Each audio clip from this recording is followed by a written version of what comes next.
আমরা একটু ফার্টিলাইজেশন সম্পর্কে শিখি। আগে যে ছবিটা দিয়েছি সেটাতে। আচ্ছা, ফার্টিলাইজেশন হচ্ছে এটা অ্যাম্পুলাতে হবে। অ্যাম্পুলাতে ফার্টিলাইজেশন, ওভাম স্পার্ম দিয়ে ফার্টিলাইজেশন হবে। এটা হচ্ছে ওভুলেশনের উইদিন 24 আওয়ার্সের মধ্যে ফার্টিলাইজেশন হতে হবে, তা না হলে ওভামটা ডিস্ট্রয় হয়ে যায়। আর স্পার্ম অনেক দিন থাকতে পারে, 7 ডেজ পর্যন্ত থাকতে পারে অ্যালাইভ, বাট ওভামটা 24 আওয়ার পরে ইনঅ্যাক্টিভ হয়ে যায়। এটা একটা কোশ্চেন থাকে যে ওভুলেশনের 3 দিন পরেও মানে ফার্টিলাইজেশন হতে পারে কি না। না, ওভুলেশনের 24 আওয়ার্সের মধ্যে ফার্টিলাইজেশন হতে হবে। আচ্ছা, তাহলে 24 আওয়ার, 12 থেকে 24 আওয়ারে ওভুলেশনের ফার্টিলাইজেশন হয়ে যাওয়ার পরে 24 আওয়ারের মধ্যে ওটা অ্যাম্পুলাতে হলো, মানে ইউটেরাইন টিউবের একটা ডাইলেটেড পোর্শন থাকে নিয়ার দ্য ওভারি, একদম ওভারির কাছে যেগুলো থাকে সেগুলোকে ফিমব্রিয়া বলা হয়। মানে ইউটেরাইন টিউবের যে পোর্শনটা ফিমব্রিয়া আঙ্গুলের মতো, তারপরে একটু ডাইলেটেড পোর্শন থাকে সেটা অ্যাম্পুলা, তারপরে পোর্শনগুলি একটু কনস্ট্রিক্টেড থাকে। আচ্ছা, তারপরে আমি ইম্পর্টেন্ট জায়গাগুলি শুধু বলি। সেটা হচ্ছে যে ওখানে তাহলে 24 আওয়ার্স পর্যন্ত অ্যাম্পুলাতে থাকলো।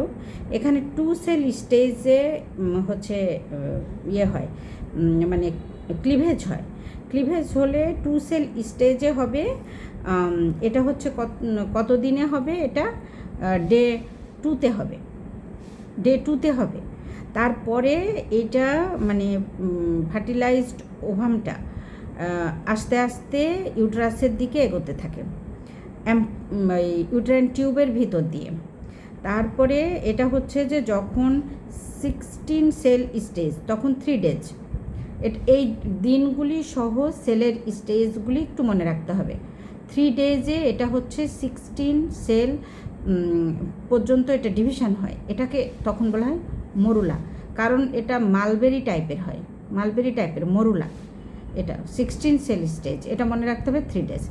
আচ্ছা, তারপরে হচ্ছে যে এটা আরও ইউটেরাসের দিকে আগাতে থাকে এবং 6 ডে মানে 5.5 দিন থেকে 6 দিনের দিন এটা হচ্ছে এসে ইউটেরাসের পোস্টেরিয়র ওয়ালে এন্ডোমেট্রিয়ামে এটা ইমপ্লান্ট হয়, মানে ওয়ালের সাথে বসে যায় এন্ডোমেট্রিয়ামের সাথে। এটাকে আমরা বলি ইমপ্লান্টেশন। তো ইমপ্লান্টেশন হওয়ার আগে সেটার মধ্যে একটা সিস্টোসিল তৈরি হয়, ব্লাস্টোসিল অ্যাকচুয়ালি আমরা বলি সেটা ব্লাস্টোসিল। সিল মানে কি? একটা ক্যাভিটি।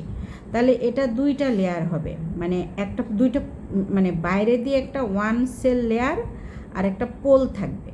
এই আমি ছবিটা একটু পরে আবার, আচ্ছা আমি ছবিটা দিচ্ছি।